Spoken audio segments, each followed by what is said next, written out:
Now, in this bite-size Google Meet, we're going to focus on setting up your Google Classroom, but we will keep it bite-sized.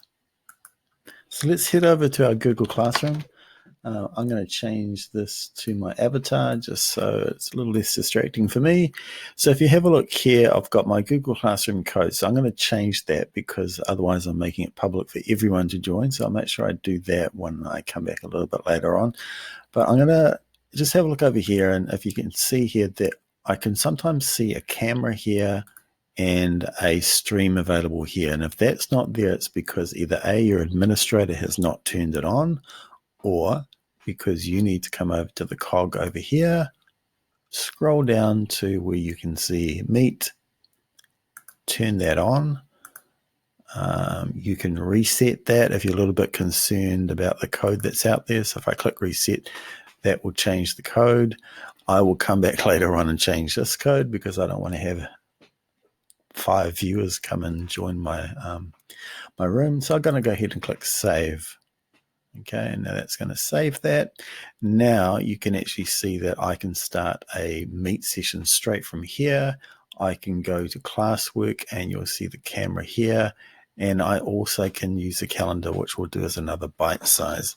Now, if I head over to another account, so this is my student, beta student, he's called.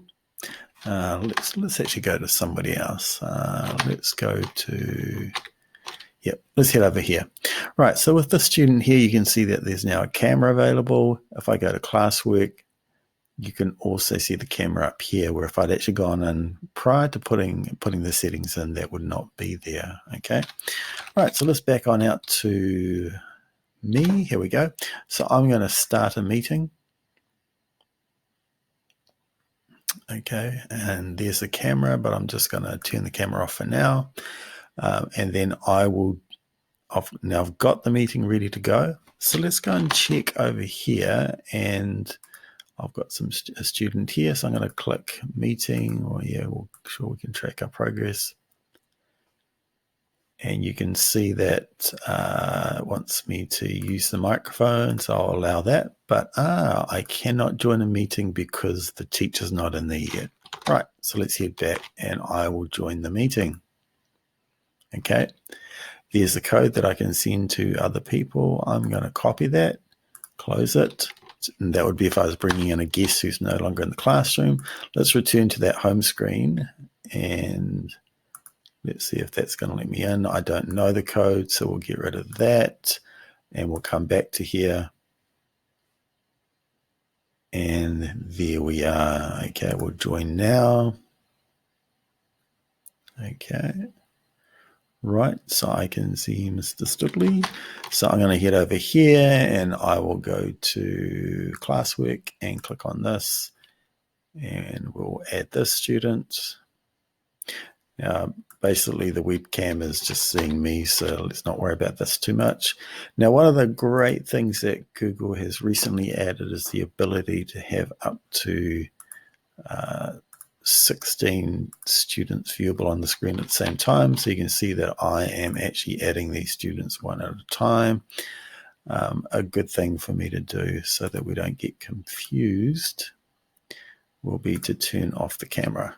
Okay, otherwise we're just getting pretty distracted. Let's keep seeing how many more students we can add to this Google Meet, shall we? Okay, again, we'll turn the camera off. What I do like is that it appears to be muting students straight away, which is awesome. Okay, who else have I got left to add in here?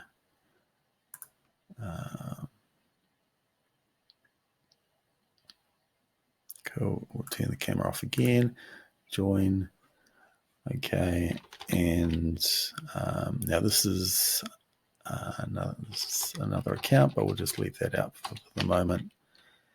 Okay, so we'll allow that. We'll come down to here, we'll turn that camera off.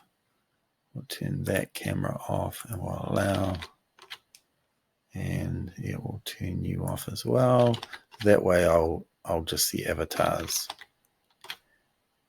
and bits and pieces. Okay, cool. Right, so let's head back to my screen. Okay, is this me? Yes, it is. Okay, and so now we're in the meat. Okay, so I can see all the students are in here. One of the key things I need to remember is to make sure all the students leave before I leave. Now we'll go into further details into how the program works, but that is how I can get my Google Classroom set up and how students can join. And we'll be heading on to the next one in a few moments.